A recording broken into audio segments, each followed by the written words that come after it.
Perseteruan panas antara Yaimin dan Nurul Sahara kembali memasuki babak baru setelah Lembaga Bantuan Hukum atau LBH Ansor Kota Malang resmi menarik diri dari penanganan kasus tersebut. Langkah ini memicu perhatian publik karena sebelumnya LBH Ansor menjadi pihak yang mendampingi Sahara dalam laporan dugaan pencemaran nama baik terhadap Yaimin. Kini kuasa hukumnya Mohzaki memilih melanjutkan perkara itu melalui firma hukum pribadinya. Keputusan ini diambil setelah mempertimbangkan berbagai masukan dari tokoh masyarakat dan pihak keluarga yang menilai situasi telah semakin sensitif dan berpotensi menimbulkan perpecahan sosial di lingkungan sekitar.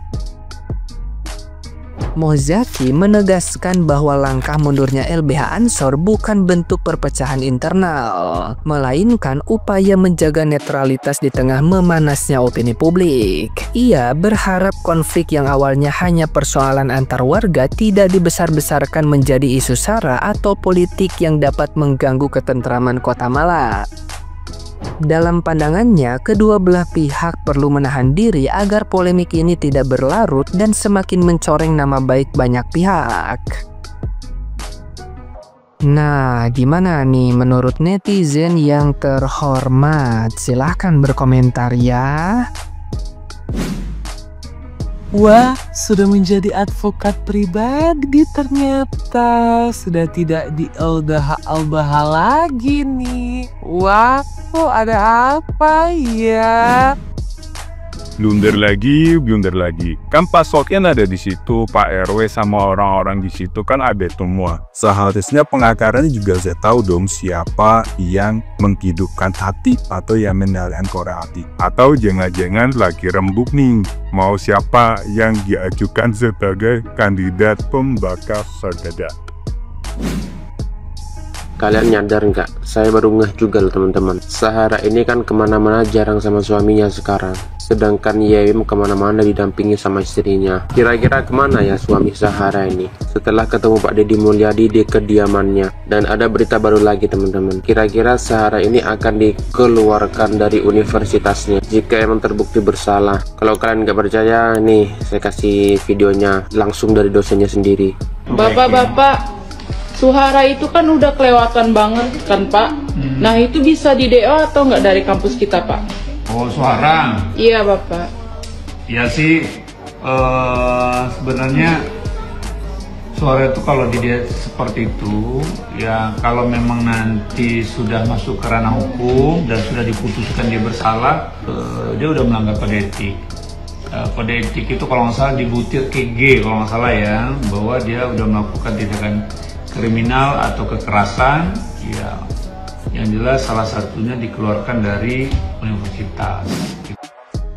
Yaimin dan Sahara jangan sampai damai, jangan sampai mencabut laporannya, tetap berproses di meja hijau, tetap publik akan mengawal kasus ini, ya, iya nggak? Sepakat kan pasti kan? Kenapa tujuannya begitu? Ya biar ada efek jerah lah, kalau ada kepastian hukum nanti siapa yang salah, salah satu dari mereka ada yang salah, divonis bersalah, terpidana, maka penting menjadi efek jerah bagi salah satunya, atau sebaliknya, justru malah misalkan dua-duanya yang terpidana misalkan, ya kita tidak pernah tahu, kita hargai proses hukum yang ada, praduga tak bersalah, karena dua-duanya sudah saling lapor, dua-duanya merasa bersalah, dua-duanya merasa jadi korban, ya hari ini, jadi kita tinggal tunggu dan tentu kawal serta kita berharap semoga lancar lah, dan ini menjadi pelajaran bagi kita ambil hikmahnya dari kejadian ini. Intinya saya yakin publik bersepakat untuk lanjutkan, bukan lanjutkan perseteruan. Saya paham ada yang pihak lain mengatakan sudahlah daripada tenaga pikiran finansial habis untuk kasus ini, lebih baik berdamai. Bukan soal itu, ini akan menjadi presiden buruk misalkan ini selesai didamai gitu loh, karena opini publik mereka sudah memframing sedemikian rupa dua pihak ini,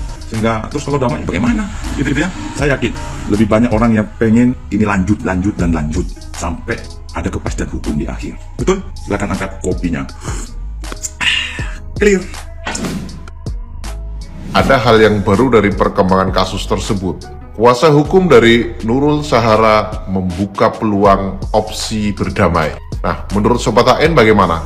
Apakah opsi tersebut diterima atau tidak? Silakan komen di kolom komentar ya. Jadi ada syaratnya namun, bahwa apa yang disampaikan oleh kuasa hukum dari Nurul Sahara itu memberikan syarat kepada Yaimin ketika mau ada perdamaian, yaitu pada prinsipnya kami mengikuti terkait proses perdamaiannya nanti seperti apa.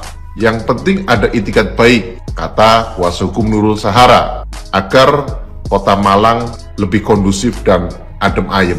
Menurut kuasa hukum Nurul Sahara berkata seperti itu. Nah, menurut Sobat AN, bagaimana? Apakah opsi untuk berdamai dengan Yaimin itu terbuka? Nah, silakan berkomentar di kolom komentar, nanti kita akan bahas. Dan bagaimana peluangnya ketika ada perdamaian? Apakah perkara dihentikan atau tidak, atau perkara akan lanjut? Nah, silakan nanti kita berdiskusi, dan jangan lupa salam keadilan. Benar Pak Yai, jangan sampai ada yang ketinggalan. Tentu ada Jumiati tuh yang temennya si Dugong. Nah, dia udah melecehkan penista agama. Udah ngomongin kata agama mayoritas IQ Jomko. Itu harus diusut itu, biar mulutnya yang dower itu biar bisa mingkem ya Pak Yai ya. Kalau kami rakyat Indonesia nih yang masih mendukung kebenaran, pasti mendukung Pak Yai, karena buat pembelajaran buat orang-orang yang toksik, yang suka memfitnah, menghasut dimanapun tempat. Kita kalau ada di tempat orang, kita harus pintar bawa diri, jaga akhlak, jaga ucapan. Jadi kita biar orang sekitar tuh sayang sama kita gitu. Kalau kayak gini caranya kayak si Dugong ini, semua dari RT RW sampai wali kota loh kena hasut dia, sampai guru-guru min tuh Pak Mujani. Ya Allah, kalau gurunya kayak gini gimana muridnya? Lain kali gini Pak, jangan suka menfitnah ya Pak, jangan suka menfitnah itu, apalagi sama orang tua.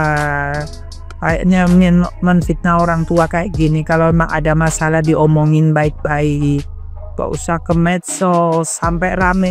Awalnya saya melihat video ini ya seliweran ya, kukira aki-aki sama aki-aki lagi berantem gitu. Terus lama-lama aku buka di TikTok kok kayak begini, aduh parah banget ini, orang tua didugong-dugong sampai orang tua dipukul, ditendang. Lah ini harus turun tangan ini gitu. Tak pikir cuman berantem antara tetangga aki-aki sama aki-aki itu yang baju batik itu kan bentak-bentak begitu. Terus tak lihat kok dikeroyok orang banyak sih gitu. Buat Bu Ati, buat Bupati Malang, buat semua pejabat di Malang, Mapolres Malang, tolong ya bertindak adil, tetaplah netral. Jadi yang salah disalahkan, yang benar dibenarkan. Jangan sampai kena iblis betina si Dugong ini ya. Karena apa? Sekampung udah kena wabah hasutannya gitu. Sampai menzolimin seorang tua, kiai sama istrinya. Ini nggak bisa dibenarkan gitu. Pak Bupati, kalau nggak salah Bupati sekarang itu ya Haji Sanusi ya. Haji Sanusi, tolong ya dikawal kasus ini. Haji Sanusi ini sepupu bapak aku, bapak mertua aku. Tolong ya diusut lanjut, orang Pamungrejo ya. Haji Sanusi itu aslinya, tolong diusut.